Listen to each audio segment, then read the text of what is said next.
നമ്മുടെ കർത്താവും രക്ഷകനുമായ യേശു ക്രിസ്തുവിന്റെ നാമത്തിൽ എന്നെ കേൾക്കുന്ന ഏവർക്കും അഭിവാദനം. ദ ഗേറ്റ് മിനിസ്ട്രീസിന്റെ തെറ്റായ ഉപദേശങ്ങളുടെ ഖണ്ഡനമാണ് ഈ പരമ്പരയുടെ ലക്ഷ്യം. 2 ഭാഗങ്ങൾ കഴിഞ്ഞു, ഇത് 3-ാം ഭാഗമാണ്. ദ ഗേറ്റ് മിനിസ്ട്രീസിന്റെ ഏറ്റവും പ്രധാനപ്പെട്ട ഉപദേശം 2 സുവിശേഷങ്ങളുണ്ട് എന്നതാണ്. രാജ്യത്തിന്റെ സുവിശേഷവും കൃപയുടെ സുവിശേഷവും. ആ തരംതിരിവിന് ആധാരമായി ദ ഗേറ്റ് മിനിസ്ട്രീസ് മുന്നോട്ട് വയ്ക്കുന്ന വാദം ഗലാത്യർ 2-ാം അധ്യായം 7-ാം വാക്യത്തിന്റെ ഇംഗ്ലീഷ് KJV തർജ്ജമയെ ആധാരമാക്കിയിട്ടുള്ളത് ആണ്. ഗലാത്യർ 2:7 അങ്ങനെയല്ല മനസ്സിലാക്കേണ്ടതെന്നും ആ വാക്യത്തിന്റെ സത്യവേദ പുസ്തക പരിഭാഷ 100% ശരിയാണെന്നും ആകയാൽ 2 സുവിശേഷങ്ങളില്ല, ഒന്നേയുള്ളൂ എന്നും കാര്യകാരണ സഹിതം ഖണ്ഡനം 1-ാം ഭാഗത്തിൽ തെളിയിച്ചിട്ടുണ്ട്. ഖണ്ഡനം 2-ാം ഭാഗത്തിൽ പത്രോസിന്റെ സുവിശേഷം പൗലോസിന്റേതുപോലെ തന്നെ കൃപയുടെ സുവിശേഷമാണെന്ന് 14ഓളം വചനങ്ങളുടെ പിൻബലത്തിൽ തെളിയിച്ചിട്ടുണ്ട്. ഇവ രണ്ടും കേൾക്കേണ്ടതാണ്. ഈ 3-ാം ഭാഗം രാജ്യത്തിന്റെ സുവിശേഷം എന്താണ്, അത് വേറൊരു സുവിശേഷമാണോ എന്നീ ചോദ്യങ്ങളുടെ ഉത്തരം കണ്ടെത്തലാണ്. സുവിശേഷത്തെ പുതിയ നിയമ എഴുത്തുകാർ 17 തരത്തിൽ വിളിച്ചിട്ടുണ്ട്. സുവിശേഷം എന്ന് 56 പ്രാവശ്യം, രാജ്യത്തിന്റെ സുവിശേഷം എന്ന് 3 പ്രാവശ്യം, ദൈവരാജ്യത്തിന്റെ സുവിശേഷം എന്ന് 1 പ്രാവശ്യം, ദൈവത്തിന്റെ സുവിശേഷം എന്ന് 7 പ്രാവശ്യം, ധന്യനായ ദൈവത്തിന്റെ മഹത്വമുള്ള സുവിശേഷം എന്ന് 1 പ്രാവശ്യം, യേശു ക്രിസ്തുവിന്റെ സുവിശേഷം 1 പ്രാവശ്യം, നമ്മുടെ കർത്താവായ യേശു ക്രിസ്തുവിന്റെ സുവിശേഷം 1 പ്രാവശ്യം, ക്രിസ്തുവിന്റെ സുവിശേഷം 9 പ്രാവശ്യം, അവന്റെ പുത്രനെ കുറിച്ചുള്ള സുവിശേഷം 1 പ്രാവശ്യം, ദൈവ പ്രതിമയായ ക്രിസ്തുവിന്റെ തേജസ്സുള്ള സുവിശേഷം 1 പ്രാവശ്യം, എന്റെ സുവിശേഷം 3 പ്രാവശ്യം, ഞാൻ ജാതികളുടെ ഇടയിൽ പ്രസംഗിക്കുന്ന സുവിശേഷം 1 പ്രാവശ്യം, ഞങ്ങളുടെ സുവിശേഷം 3 പ്രാവശ്യം, നിങ്ങളുടെ രക്ഷയെക്കുറിച്ചുള്ള സുവിശേഷം 1 പ്രാവശ്യം, സമാധാന സുവിശേഷം 1 പ്രാവശ്യം, ദൈവകൃപയുടെ സുവിശേഷം 1 പ്രാവശ്യം, നിത്യസുവിശേഷം 1 പ്രാവശ്യം. മേൽപ്പറഞ്ഞ കണക്കനുസരിച്ച് സുവിശേഷം എന്ന പദം പുതിയ നിയമത്തിൽ 92 പ്രാവശ്യം ഉപയോഗിച്ചിട്ടുണ്ട്. അതിൽ 56 പ്രാവശ്യവും സുവിശേഷം എന്ന് മാത്രമാണ് വിളിച്ചിരിക്കുന്നത്. ബാക്കിയുള്ളവയെ വിശേഷണങ്ങൾ ചേർത്താണ് വിളിച്ചിരിക്കുന്നത്. 17 തരത്തിൽ വിളിച്ചിട്ടുണ്ട് എന്നതുകൊണ്ട് 17 തരത്തിലുള്ള സുവിശേഷങ്ങളുണ്ട് എന്ന് വരികയില്ലല്ലോ. നേരെ മറിച്ച് ഓരോ വിശേഷണങ്ങളും സുവിശേഷം ആരെക്കുറിച്ചാണ് അല്ലെങ്കിൽ എന്തിനെ കുറിച്ചാണ് എന്നിങ്ങനെയുള്ള സൂചനകൾ ചുരുക്കി നൽകുകയാണ് ചെയ്യുന്നത്.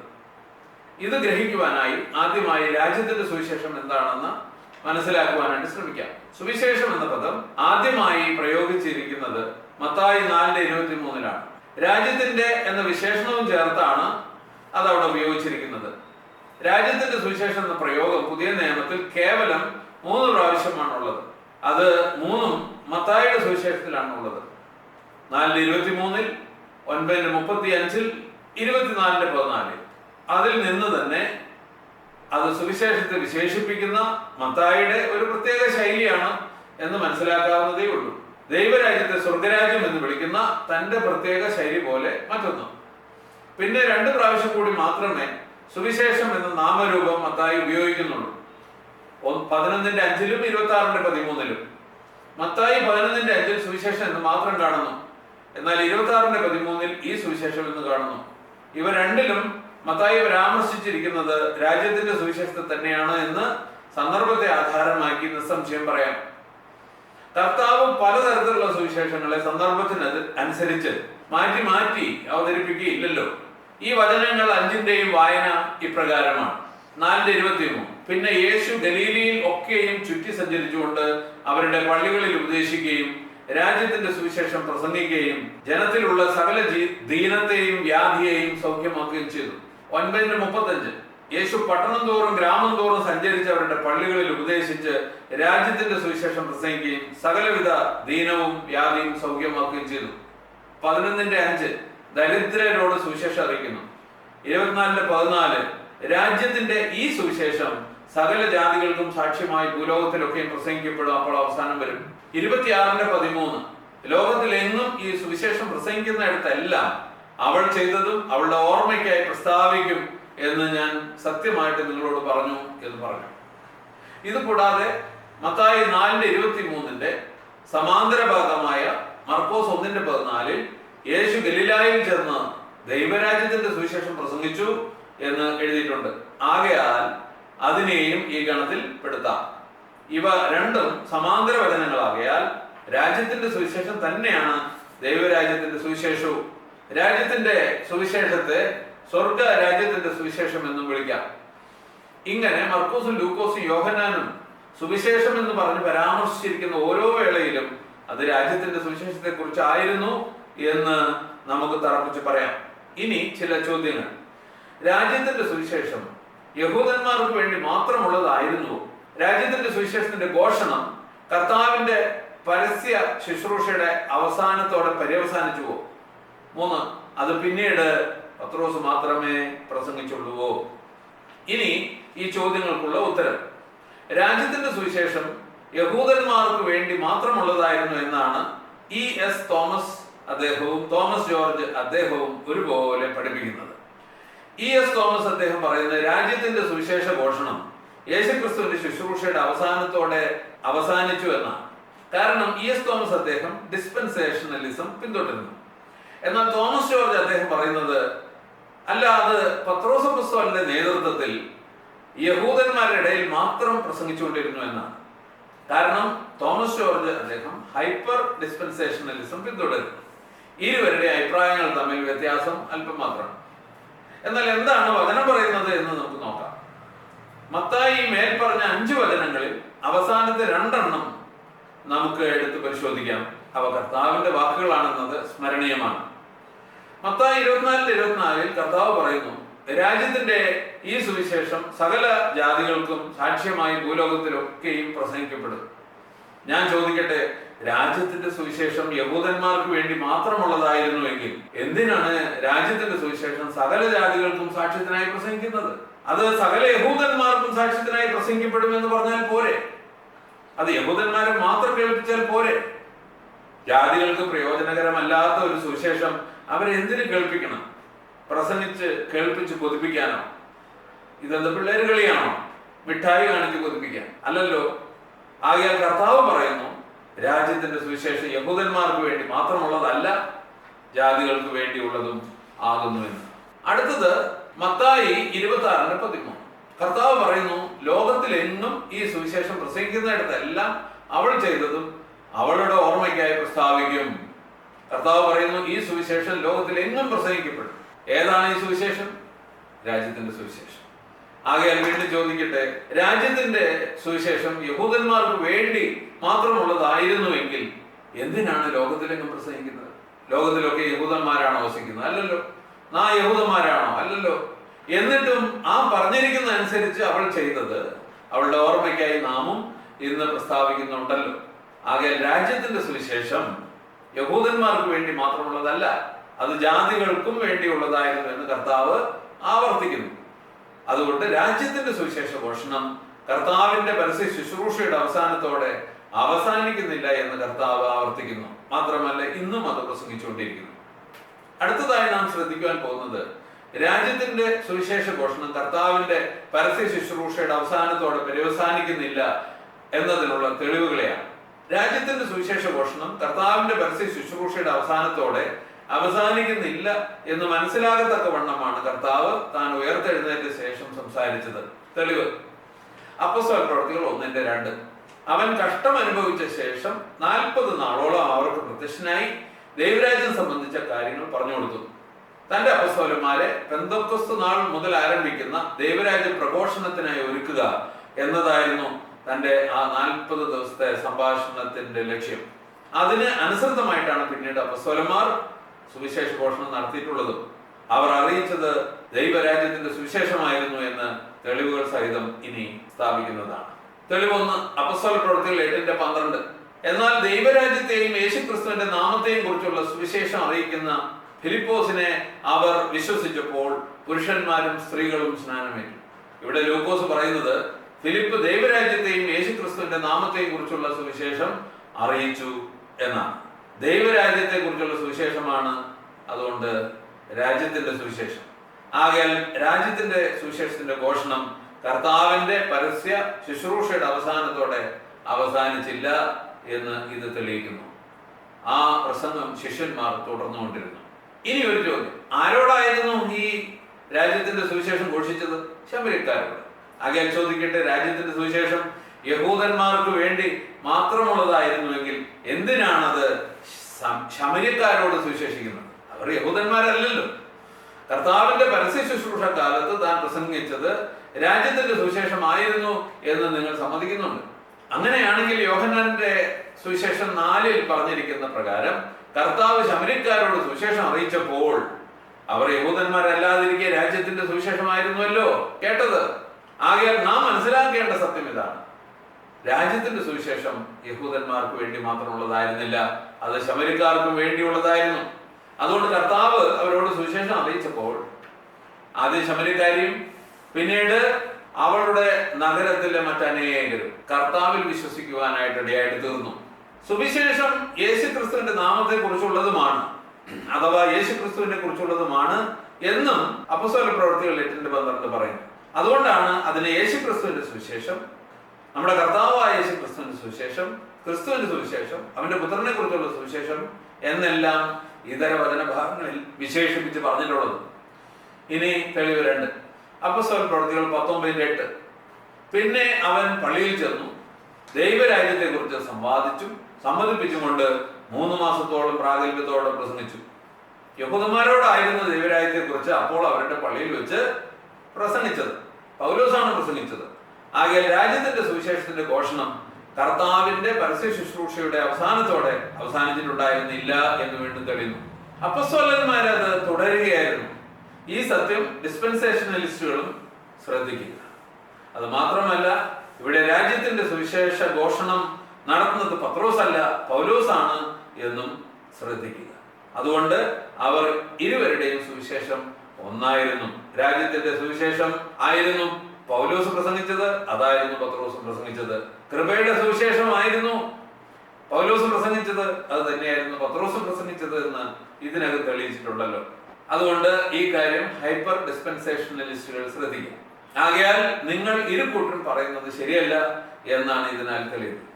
എന്നാൽ ചിലർ കഠിനപ്പെട്ട് അനുസരിക്കാതെ പുരുഷാരത്തിന്റെ മുമ്പാകെ ഈ മാർഗത്തെ ദുഷിച്ചപ്പോൾ അവൻ അവരെ വിട്ട് ശിഷ്യന്മാരെ വേർതിരിച്ചു. തുറന്നോസിന്റെ പാഠശാലയിൽ ദിനംപ്രതി സമ്പാദിച്ചു പോന്നു. അത് 2 സംവത്സരത്തോളം നടക്കയാൽ ആസിയയിൽ പാർക്കുന്ന യഹൂദന്മാരും യവനന്മാരും എല്ലാം കർത്താവിന്റെ വചനം കേൾപ്പാൻ ഇടയായി എന്ന് 9-10 വാക്യങ്ങളിൽ വായിക്കുന്നുണ്ടല്ലോ. പൗലോസ് തുറന്നോസിന്റെ പാഠശാലയിൽ 2 സംവത്സരത്തോളം കേൾപ്പിച്ചത് യഹൂദപ്പള്ളിയിൽ കേൾപ്പിച്ച അതേ ദൈവരാജ്യത്തെ കുറിച്ചുള്ള സുവിശേഷം തന്നെയായിരുന്നു എന്നാണ് സന്ദർഭം പറയുന്നത്, കോണ്ടെക്സ്റ്റ് പറയുന്നത്. ഇങ്ങനെ താൻ തുറന്നോസിന്റെ പാഠശാലയിൽ വെച്ച് പ്രസംഗിച്ചത് ആസിയയിൽ പാർക്കുന്ന യഹൂദന്മാരോട് മാത്രമല്ല യവനന്മാരോടുമായിരുന്നു. ആകെ ദൈവരാജ്യത്തെ കുറിച്ചുള്ള സുവിശേഷം യഹൂദന്മാർക്ക് വേണ്ടി മാത്രമുള്ളതായിരുന്നില്ല, ജാതികൾക്ക് വേണ്ടിയുള്ളതുമായിരുന്നു എന്ന് വീണ്ടും തെളിയുന്നു. 3-ാമത്തെ തെളിവ് അപ്പോസ്തല പ്രവൃത്തികൾ 20:25. എന്നാൽ നിങ്ങളുടെ ഇടയിൽ ദൈവരാജ്യം പ്രസംഗിച്ചുകൊണ്ട് നടന്നവനായ എന്റെ മുഖം നിങ്ങൾ ആരും ഇനി കാണുകയില്ല എന്ന് ഞാൻ അറിയുന്നു. അപ്പോസ്തലനായ പൗലോസ് ആരോടാണ് സുവിശേഷിച്ചതായിട്ട് ഇവിടെ പറഞ്ഞിരിക്കുന്നത്? എഫെസോസിൽ നിന്നും മിലത്തോസിൽ നിന്നുമുള്ള ജാതികളിൽ നിന്നുള്ള വിശ്വാസികളോട്. അപ്പോൾ രാജ്യത്തിന്റെ സുവിശേഷം യഹൂദന്മാർക്ക് വേണ്ടി മാത്രമായിരുന്നുവോ? തീർച്ചയായും അത് ജാതികൾക്ക് വേണ്ടിയും ആയിരുന്നു. 4 അപ്പോസ്തല പ്രവൃത്തികൾ 28-23. ഒരു ദിവസം നിശ്ചയിച്ചിട്ട് പലരും അവന്റെ പാർപ്പിടത്തിൽ അവന്റെ അടുക്കൽ വന്നു. അവരോട് അവൻ ദൈവരാജ്യത്തിന് സാക്ഷ്യം പറഞ്ഞു. മോശയുടെ ന്യായപ്രമാണവും പ്രവാചക പുസ്തകങ്ങളും ആധാരമാക്കി യേശുവിനെ കുറിച്ച് അവർക്ക് ബോധം വരുമാറ് രാവിലെ തുടങ്ങി സന്ധ്യ വരെ വിവരിച്ചു. ഇവിടെയും യഹൂദന്മാരോടായിരുന്നു ദൈവരാജ്യത്തെ കുറിച്ച് പ്രസംഗിച്ചത്, യേശുവിനെ കുറിച്ചും പറഞ്ഞു. എന്നാൽ പൗലോസ് ആയിരുന്നു ഇത് ചെയ്തത്. അതുകൊണ്ട് പൗലോസ് പ്രസംഗിച്ചത് രാജ്യത്തിന്റെ സുവിശേഷമായിരുന്നു. യഹൂദന്മാരോടുള്ള രാജ്യത്തിന്റെ സുവിശേഷ ഘോഷണം ക്രിസ്തുവിന്റെ മരണശേഷവും തുടർന്നു എന്നിവിടെയും നാം കാണുന്നു. 5-ാമത്തെ തെളിവ് അപ്പോസ്തല പ്രവൃത്തികൾ 28-29-30 വരെ. അവൻ കൂലിക്ക് വാങ്ങിയ വീട്ടിൽ 2 സംവത്സരം മുഴുവൻ പാർത്തു. തന്റെ അടുക്കൽ വരുന്നവരെയൊക്കെയും കൈക്കൊണ്ട് പൂർണ്ണ പ്രാഗൽഭ്യത്തോടെ വിഘ്നം കൂടാതെ ദൈവരാജ്യം പ്രസംഗിച്ചുകൊണ്ടും കർത്താവായ യേശുക്രിസ്തുവിനെ കുറിച്ച് ഉപദേശിച്ചും പോന്നു. ഇങ്ങനെ യഹൂദന്മാരോടുള്ള രാജ്യത്തിന്റെ സുവിശേഷ ഘോഷണം ക്രിസ്തുവിന്റെ മരണശേഷവും തുടർന്നു എന്ന് നാം വീണ്ടും കാണുന്നു. അപ്പോസ്തലനായ പൗലോസ് ആരോടാണ് ദൈവരാജ്യം പ്രസംഗിച്ചത്? ആകയാൽ ദൈവം തന്റെ ഈ രക്ഷ ജാതികൾക്ക് അയച്ചിരിക്കുന്നു, അവർ കേൾക്കും എന്ന് നിങ്ങൾ അറിഞ്ഞുകൊള്ളുവിൻ എന്ന് 28-ാം വാക്യത്തിൽ യഹൂദന്മാരോട് പറഞ്ഞ ശേഷമാണ് താൻ ദൈവരാജ്യം പ്രസംഗിച്ചത്. ആകയാൽ താൻ പ്രസംഗിച്ച ദൈവരാജ്യത്തിന്റെ സുവിശേഷം യഹൂദന്മാർക്കും ജാതികൾക്കും വേണ്ടിയുള്ളതായിരുന്നു എന്ന് നമുക്ക് മനസ്സിലാക്കുവാൻ കഴിയുന്നു. ഈ 5 വചനങ്ങളും സന്ദർഭത്തിലെ മറ്റ് വചനങ്ങളും ചേർന്ന് കാണിച്ചു തരുന്ന സത്യങ്ങൾ ഇവയാണ്. രാജ്യത്തിന്റെ സുവിശേഷ ഘോഷണം ക്രിസ്തുവിന്റെ മരണശേഷവും തുടർന്നുകൊണ്ടിരുന്നു. അത് യഹൂദന്മാരോടും ശമര്യക്കാരോടും ജാതികളോടും ഘോഷിച്ച് പറഞ്ഞു. 3, രാജ്യത്തിന്റെ സുവിശേഷ ഘോഷണം പത്രോസ് മാത്രമല്ല പൗലോസും ചെയ്തു. 4, രാജ്യത്തിന്റെ സുവിശേഷ ഘോഷണം ഇന്നും തുടർന്നുകൊണ്ടിരിക്കുന്നു. 5, പത്രോസും പൗലോസും രാജ്യത്തിന്റെ സുവിശേഷം പ്രഘോഷിച്ചു, കൃപയുടെ സുവിശേഷവും പ്രഘോഷിച്ചു. അതുകൊണ്ട് രാജ്യത്തിന്റെ സുവിശേഷവും കൃപയുടെ സുവിശേഷവും ഒന്ന് തന്നെ. രാജ്യത്തിന്റെ സുവിശേഷം എന്ന പേര് സുവിശേഷത്തിലെ ദൈവരാജ്യം എന്ന വിഷയത്തിന് ഊന്നൽ നൽകുന്ന ഒരു പേര്. കൃപയുടെ സുവിശേഷം എന്ന പേരോ രക്ഷ കൃപയാൽ എന്ന വിഷയത്തിന് ഊന്നൽ നൽകുന്ന ഒരു പേര്. രണ്ടും ഒരു സുവിശേഷത്തിന്റെ 2 പേരുകൾ. പത്രോസും പൗലോസും അത് പ്രസംഗിച്ചു. ഇനി രാജ്യത്തിന്റെ സുവിശേഷത്തിന്റെ ഉള്ളടക്കത്തെ കുറിച്ച് ചില കാര്യങ്ങൾ പറയട്ടെ. രാജ്യത്തിന്റെ സുവിശേഷത്തിന്റെ ഉള്ളടക്കം എന്താണെന്ന് അറിയുവാൻ അത് പ്രസംഗിച്ച സന്ദർഭങ്ങളും വിഷയങ്ങളും പരിശോധിച്ച് പഠിക്കേണ്ടതുണ്ട്. രാജ്യത്തിന്റെ സുവിശേഷം എന്ന പദപ്രയോഗം കർത്താവിനോടുള്ള ബന്ധത്തിലാണ് ആദ്യം കാണുന്നത്. മത്തായി 4:23. പിന്നെ യേശു ഗലീലയിലൊക്കെയും ചുറ്റി സഞ്ചരിച്ചുകൊണ്ട് അവരുടെ പള്ളികളിൽ ഉപദേശിക്കുകയും രാജ്യത്തിന്റെ സുവിശേഷം പ്രസംഗിക്കുകയും ജനത്തിലുള്ള സകല ദീനത്തെയും വ്യാധിയെയും സൗഖ്യമാക്കുകയും ചെയ്തു. കർത്താവ് എന്താണ് പ്രസംഗിച്ചത് എന്ന് ഇവിടെ രേഖപ്പെടുത്തിയിട്ടില്ല. എന്നാൽ 7-ാം അധ്യായം 17-ാം വാക്യത്തിൽ എഴുതിയിരിക്കുന്നത് അന്നു മുതൽ യേശു സ്വർഗരാജ്യം സമീപിച്ചിരിക്കാൻ മാനസാന്തരപ്പെടുവൻ എന്ന് പ്രസംഗിച്ചു തുടങ്ങിയെന്നാണ്. ആകയാൽ അതാണ് രാജ്യത്തിന്റെ സുവിശേഷത്തിന്റെ ഒരു മുഖ്യ വിഷയം എന്ന് മനസ്സിലാക്കുവാൻ സാധിക്കും. അന്നു മുതൽ എന്ന് വെച്ചാൽ യേശു നസറത്ത് വിട്ട് സെബുലൂന്റെയും നെഫ്താലീമിന്റെയും അതിരുകളിൽ കടൽക്കരയിലുള്ള കഫർനഹൂമിലേക്ക് വന്ന് താമസിച്ചത് മുതൽ എന്നാണ് അർത്ഥം. അവിടെ ആ നാളുകളിൽ വേറെ എന്തുണ്ടായി എന്ന് അന്വേഷിച്ചാൽ 15-16 വാക്യങ്ങളിൽ എഴുതിയിരിക്കുന്ന പ്രകാരം സെബുലൂന്റെ ദേശവും നെഫ്താലീമിന്റെ ദേശവും കടൽ വഴി യോർദാന്റെ അക്കരെ ജാതികളുടെ ഗലീല്യ ഇരുട്ടിൽ ഇരിക്കുന്ന ജനം ഒരു വലിയ വെളിച്ചം കണ്ടു. മരണത്തിന്റെ നാട്ടിലും നിഴലിലും ഇരിക്കുന്നവർക്ക് അവർക്കൊരു വെളിച്ചം ഉദിച്ചു എന്ന് നാം വായിക്കുന്നു. അതായത് ആ പ്രദേശങ്ങളിൽ വസിച്ചിരുന്ന ജനം അതുവരെ ഇരുട്ടിലിരിക്കുന്നവരായിരുന്നു എന്ന് അർത്ഥം. മരണത്തിന്റെ നിഴലിൽ വസിച്ചിരിക്കുന്നവരായിരുന്നു അവർ വലിയ ഒരു വെളിച്ചം കണ്ടു. അവർക്ക് ആ വലിയ വെളിച്ചം ഉദിച്ചു. അത് നിമിത്തം ഇരുട്ടിലിരുന്ന അവർ വെളിച്ചം കണ്ടു. മരണ നിഴലിലിരുന്ന അവർക്ക് ജീവന്റെ വെളിച്ചം ഉദിച്ചു. ഏതാണ് ആ വെളിച്ചം? ഞാൻ ലോകത്തിന്റെ വെളിച്ചമാകുന്നു എന്ന് വിളംബരം ചെയ്ത യേശു ക്രിസ്തു തന്നെ. അവനിൽ ജീവനുണ്ടായിരുന്നു, ജീവൻ മനുഷ്യരുടെ വെളിച്ചമായിരുന്നു എന്ന് യോഹന്നാൻ സാക്ഷ്യപ്പെടുത്തിയ അതേ യേശു ക്രിസ്തു തന്നെയാണ് അവർക്ക് ഉദിച്ചത്. ഇതിൽ നിന്ന് നാം ഗ്രഹിക്കേണ്ടത് യേശു ക്രിസ്തു തന്നെ ലോകത്തിന്റെ വെളിച്ചമായി, അവരുടെ വെളിച്ചമായി അവർക്ക് പ്രസംഗിച്ചു എന്നാണ്. അത് അവർ വിശ്വസിക്കുകയും അങ്ങനെ മരണ നിഴലിൽ നിന്ന് വെളിച്ചത്തിലേക്ക് കടന്നു വരികയും ചെയ്തു എന്നാണ്. ആകയാൽ യേശു ക്രിസ്തുവാണ് രാജ്യത്തിന്റെ സുവിശേഷത്തിന്റെ അടുത്ത മുഖ്യ വിഷയം എന്ന് നമുക്ക് കാണുവാൻ കഴിയുന്നു. ഇതുകൊണ്ടാണ് ശമര്യയിൽ ഫിലിപ്പ് പ്രസംഗിച്ചപ്പോൾ ഇതേ 2 വിഷയങ്ങൾ പ്രസംഗിച്ചത്, ദൈവരാജ്യവും യേശു ക്രിസ്തുവും. എന്നാൽ ദൈവരാജ്യത്തെയും യേശു ക്രിസ്തുവിന്റെ നാമത്തെയും കുറിച്ചുള്ള സുവിശേഷം അറിയിക്കുന്ന ഫിലിപ്പോസിനെ അവർ വിശ്വസിച്ചപ്പോൾ പുരുഷന്മാരും സ്ത്രീകളും സ്നാനമേറ്റു. അപ്പോസ്തല പ്രവൃത്തികൾ 28-23 വിഷയം ഇവ രണ്ടും തന്നെ ആയിരുന്നു. പൗലോസ് ദൈവരാജ്യത്തിന് സാക്ഷ്യം പറഞ്ഞു. പൗലോസ് മോശയുടെ ന്യായപ്രമാണവും പ്രവാചക പുസ്തകങ്ങൾ ആധാരമാക്കി യേശു ക്രിസ്തുവിനെ കുറിച്ച് അവർക്ക് ബോധം വരുമാറ് രാവിലെ തുടങ്ങി സന്ധ്യ വരെ വിവരിച്ചു. 2 വിഷയം, ദൈവരാജ്യവും യേശു ക്രിസ്തു. അപ്പോസ്തല പ്രവൃത്തികൾ 28-29-30 വാക്യങ്ങളിൽ അങ്ങനെ തന്നെ കാണുന്നു. പൗലോസ് ദൈവരാജ്യം പ്രസംഗിച്ചു, പൗലോസ് കർത്താവായ യേശു ക്രിസ്തുവിനെ കുറിച്ച് ഉപദേശിച്ചു.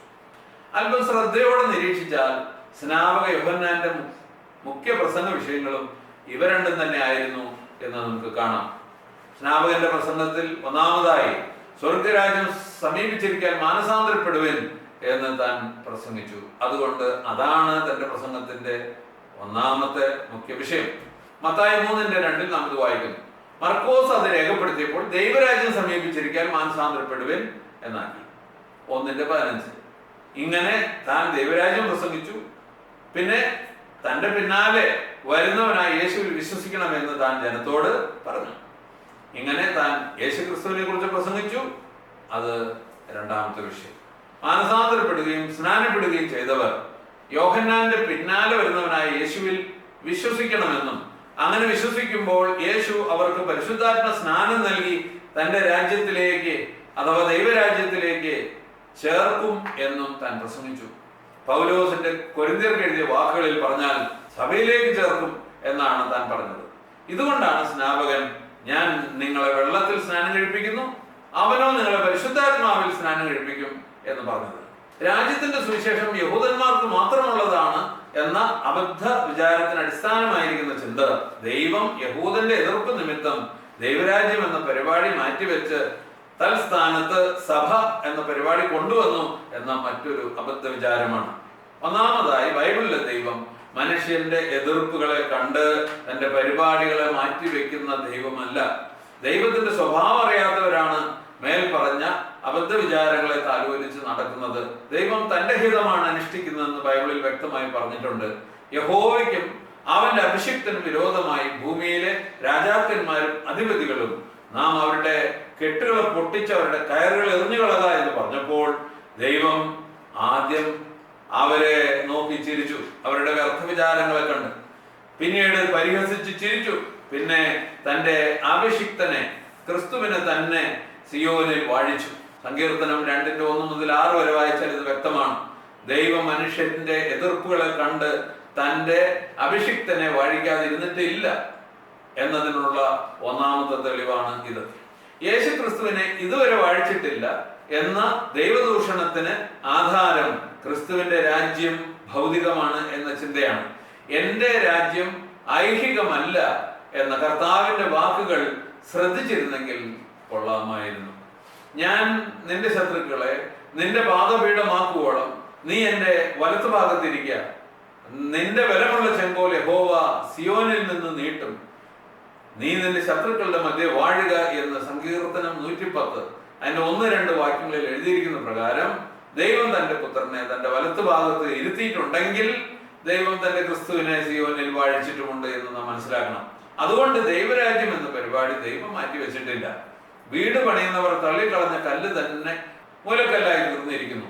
ഇത് യഹോവയാൽ സംഭവിച്ചു എന്ന വചനം നിവൃത്തിയായിട്ടുണ്ടെങ്കിൽ ഓർക്കുക, ദൈവം യഹൂദന്റെ എതിർപ്പിനെ വകവച്ചിട്ടില്ല. തന്റെ രാജ്യത്തിന്റെ പരിപാടി മാറ്റിവെച്ചിട്ടുമില്ല. യേശുക്രിസ്തു തന്നെ ആണ് സിയോനിൽ ഇട്ട ആ മൂലക്കല്ല്. അവനോട് ചേർത്താണ് സഭയെ പണിതിരിക്കുന്നത്. അതുകൊണ്ട് യേശുക്രിസ്തു സിയോനിൽ നിന്ന് വാഴുന്നു. ഈ സത്യം 1 കൊരിന്ത്യർ 15 അപ്പോസ്തലനായ പൗലോസും പഠിപ്പിച്ചിട്ടുണ്ട്. അടുത്തതായി ശ്രദ്ധിക്കേണ്ടത് സഭ എന്ന പരിപാടി രാജ്യത്തിന്റെ പരിപാടി മാറ്റിവെച്ചിട്ട് കൊണ്ടുവന്ന ഒരു പുതിയ പദ്ധതിയല്ല എന്നതാണ്. കാരണം സ്നാപകൻ തന്നെ കർത്താവ് നൽകുവാൻ പോകുന്ന പരിശുദ്ധാത്മ സ്നാനത്തെ കുറിച്ച് മുൻകൂട്ടി പ്രസംഗിച്ച് പറഞ്ഞിട്ടുണ്ട്. കർത്താവ് നൽകാൻ പോകുന്ന പരിശുദ്ധാത്മ സ്നാനത്തെ കുറിച്ച് താൻ മുൻകൂട്ടി പ്രസംഗിച്ച് പറഞ്ഞിട്ടുണ്ട്. എങ്കിൽ സഭ എന്ന വിഷയം ദൈവരാജ്യത്തിന്റെ സുവിശേഷത്തിന്റെ അവിഭാജ്യ ഘടകമായിരുന്നു എന്നാണ് വരുന്നത്. അതങ്ങ് മുന്നോട്ട് ദൈവം കൊണ്ടുപോയി, കർത്താവ് കൊണ്ടുപോയി എന്നേ ഉള്ളൂ. മേലിൽ നിന്ന് ജനിക്കാത്തവർ ദൈവരാജ്യം കാണുകയോ അതിൽ പ്രവേശിക്കുകയോ ചെയ്യുകയില്ല എന്നത് നാം സ്ഥിരം ഉദ്ധരിച്ചു പറയുന്ന സുവിശേഷത്തിന്റെ ഭാഗമായ ഒരു സത്യമാണ്, മുന്നറിയിപ്പാണ്. ആകയാൽ രാജ്യത്തിന്റെ സുവിശേഷം അന്ന് അറിയിച്ചതുപോലെ ഇന്നും അറിയിക്കപ്പെടുന്നു. 2 തരം സുവിശേഷം ഇല്ല. രാജ്യത്തിന്റെ സുവിശേഷം കൃപയുടെ സുവിശേഷവും 2 അല്ല, ഒന്നാണ്. അതുകൊണ്ട് അബദ്ധ വിചാരങ്ങളെ കുപ്പയിലെറിയുക, അവയെ പഠിപ്പിക്കുന്ന നിർത്തുക, ദൈവജനത്തെ വഞ്ചിക്കാതിരിക്കുക. കർത്താവിന്റെ നാമത്തിന് മാത്രം ഉണ്ടാകട്ടെ.